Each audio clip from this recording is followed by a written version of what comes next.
Peggy 12. Hi, I'm Scott Amos, the executive producer of Lara Croft and the Temple of Osiris, the sequel to the award-winning Lara Croft and the Guardian of Light from Crystal Dynamics. Today I'm joined by three of our devs. Hi, I'm Alicia Thayer, I'm a designer. Hi, Will Kerslake, lead designer. I'm Robert Chivek, the producer. So in today's Dev Diary, we're going to take you through all the awesome, exciting adventure we have planned for you for 4-player co-op action and talk about our characters and all their features. But looking back at Guardian of Light, it was an instant classic when it shipped. It was one of those things that people got together and said, this is an amazing 2-player co-op digital experience. That was the inspiration and the blueprint for us to say, how do we push ourselves further for Temple of Osiris? How do we get to a 4-player game? How do we go with more characters online, with more craziness, with more exotic gameplay? So for us, this was all this labor of love. So in this adventure, we have Lara Croft, the world-renowned archaeologist. We also have Carter Bell, who's new to the series, and he's an up-and-comer competitor to Lara Croft. Our archaeologist characters have a torch that they can use to light some of our darker tombs and solve puzzles and find hidden rewards.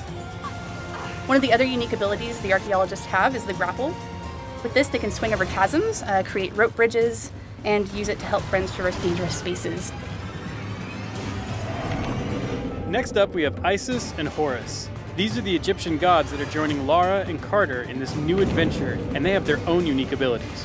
With the staff, they can affect glyphs in the world, moving objects up and down and interacting with anything that has these special markings. They have a magical shield. It can act as a barrier to provide protection.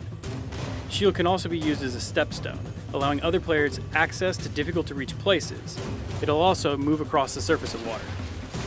Now, because co-op is such a focus for Temple of Osiris, we made sure that the world would react accordingly depending on how many players are in the game at one time.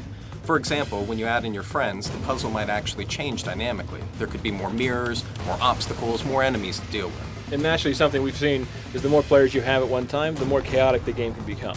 So you'll start competing for loot, but you also start griefing your buddies, kind of that competition angle.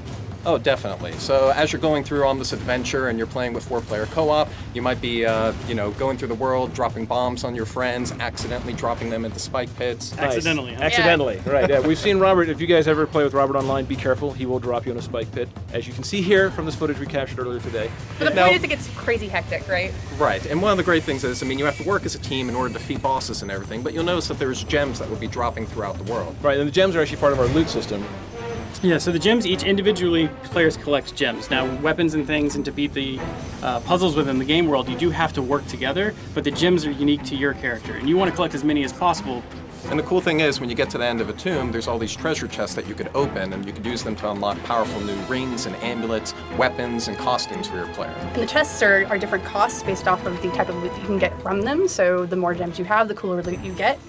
The more people you have, the better the loot will become, and you can start seeing just the crazy way you can outfit your character, both customizing with rings for yourself and then amulets that you share with the team. The rings themselves are things that personally affect your character. Lets you move faster, have a bigger bomb, that sort of thing. Whereas the amulets are shared between the teammates, which is really important. So for example, if I have a spread shot, which lets me shoot all these different directions, and Robert here has flame shots, now all of a sudden we have spread flame shots if we're both powered up. So you learn how to get a team to work together to maximize your firepower.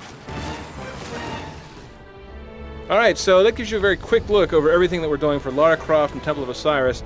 4-player couch online, mix and match, drop in, drop out, and drop your friends into spike pits.